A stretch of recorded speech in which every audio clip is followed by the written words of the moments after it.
Mes chers frères et sœurs en Christ, voici la liste des versets bibliques qui prouvent que Jésus est bel et bien Dieu. Louis II Bible. Ésaïe chapitre 9 verset 5 dit « Car un enfant nous est né, un fils nous est donné, et la domination reposera sur son épaule. On l'appellera admirable, conseiller, Dieu puissant, Père éternel, prince de la paix. » Explication, cette prophétie déclare qu'un enfant naîtra et l'un de ses titres est Dieu puissant, une référence explicite à la divinité. Le terme Père éternel indique qu'il est éternel, un attribut unique à Dieu. Les chrétiens interprètent cette prophétie comme se référant à Jésus.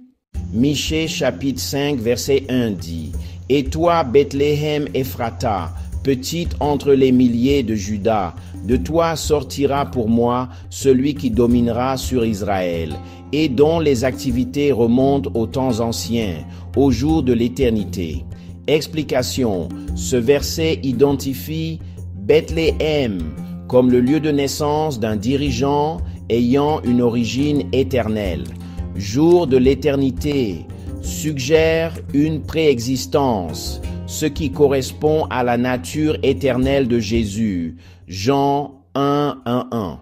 Jean chapitre 1 verset 1 dit « Au commencement était la parole, et la parole était avec Dieu, et la parole était Dieu. » Explication, l'évangile de Jean commence en identifiant la parole comme étant Dieu, déclarant explicitement que la parole était Dieu et était avec Dieu au commencement. Le verset 14 révèle que cette parole s'est faite chair, Jésus. Cela affirme sa nature divine et sa préexistence. Jean chapitre 10 verset 30 dit « Moi et le Père, nous sommes un ». Explication, Jésus revendique son unité avec le Père. Cette déclaration a conduit les Juifs à l'accuser de blasphème, car ils comprenaient qu'il se déclarait égal à Dieu. Jean 10, 33. Jean chapitre 20, verset 28 dit « Thomas lui répondit « Mon Seigneur et mon Dieu ». Explication, après la résurrection de Jésus, Thomas l'appelle « mon Dieu », une reconnaissance explicite de sa nature divine. Jésus ne corrige pas Thomas, validant ainsi sa déclaration. Colossiens chapitre 1 verset 15 à 17 dit « Le Fils est l'image du Dieu invisible, le premier-né de toute la création, car en lui ont été créées toutes choses qui sont dans les cieux et sur la terre, les visibles et les invisibles, trône, dignité, domination, autorité. Tout a été créé par lui et pour lui. Il est avant toute chose, et toute chose subsiste en lui. » Explication. Paul décrit Jésus comme la représentation exacte de Dieu, l'image et le créateur de toutes choses. Un rôle attribué uniquement à Dieu, comme mentionné dans Genèse chapitre 1, verset 1. Cela met en évidence l'autorité cosmique et la divinité de Jésus. Colossiens chapitre 2, verset 9 dit « Car en lui habite corporellement toute la plénitude de la divinité. » Explication. Ce verset déclare explicitement que Jésus incarne toute la plénitude de Dieu. Hébreux chapitre 1 verset 3 dit « Le Fils est le reflet de sa gloire et l'empreinte de sa personne, et il soutient toutes choses par sa parole puissante. Il a fait la purification des péchés et s'est assis à la droite de la majesté divine dans les lieux très hauts. » Explication. Jésus reflète parfaitement la nature de Dieu et soutient la création par sa puissance. Cette description va au-delà d'un prophète ou d'un enseignant. Elle présente Jésus comme Dieu lui-même. Hébreux chapitre 1 verset 8 dit, « Mais il a dit au Fils, ton trône, ô Dieu, est éternel. Le sceptre de ton règne est un sceptre d'équité. » Explication, Dieu le Père s'adresse au Fils en l'appelant Dieu, affirmant ainsi sa royauté divine et son règne éternel. Ce passage attribue directement la divinité à Jésus. Philippiens chapitre 2, versets 5 à 6 dit, « Ayez en vous les sentiments qui étaient en Jésus-Christ. Existant en forme de Dieu, il n'a point regardé son égalité avec Dieu comme une proie à arracher. » Explication, Paul enseigne que Jésus possède la forme même de Dieu, affirmant ainsi sa divinité, son humilité à prendre une forme humaine, met en lumière sa condescendance divine.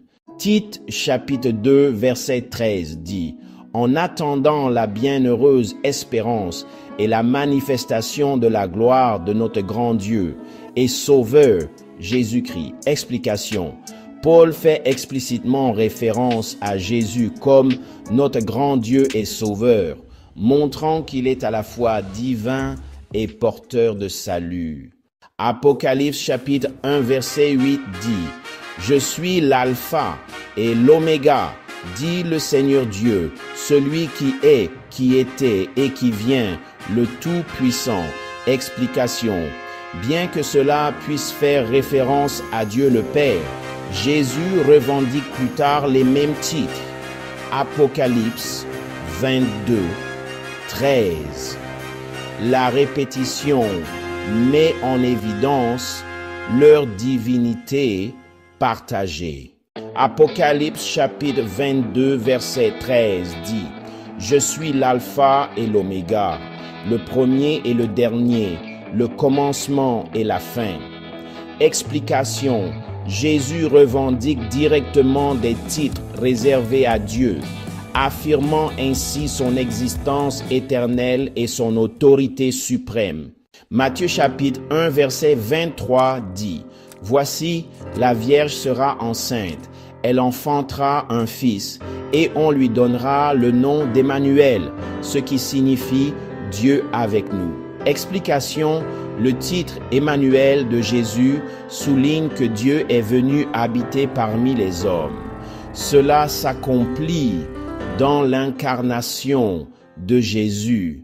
Jean chapitre 8 verset 58 dit, « Jésus leur dit, en vérité, je vous le dis, avant qu'Abraham fût, je suis. » Explication.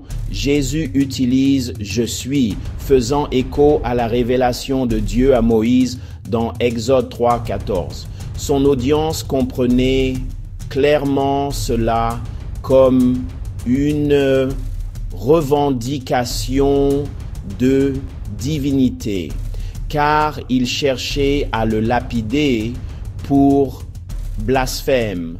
Jean 8, 59. Marc chapitre 2 versets 5 à 7 dit, « Jésus, voyant leur foi, dit au paralytique, « Mon enfant, tes péchés sont pardonnés. » Il y avait là quelques scribes qui étaient assis et qui se disaient au-dedans d'eux, « Comment cet homme parle-t-il ainsi? Il blasphème. Qui peut pardonner les péchés si ce n'est Dieu seul? » Explication. En pardonnant les péchés, Jésus exerce une prérogative divine. Sa déclaration a conduit à des accusations de blasphème, confirmant que ses actions étaient comprises comme divines.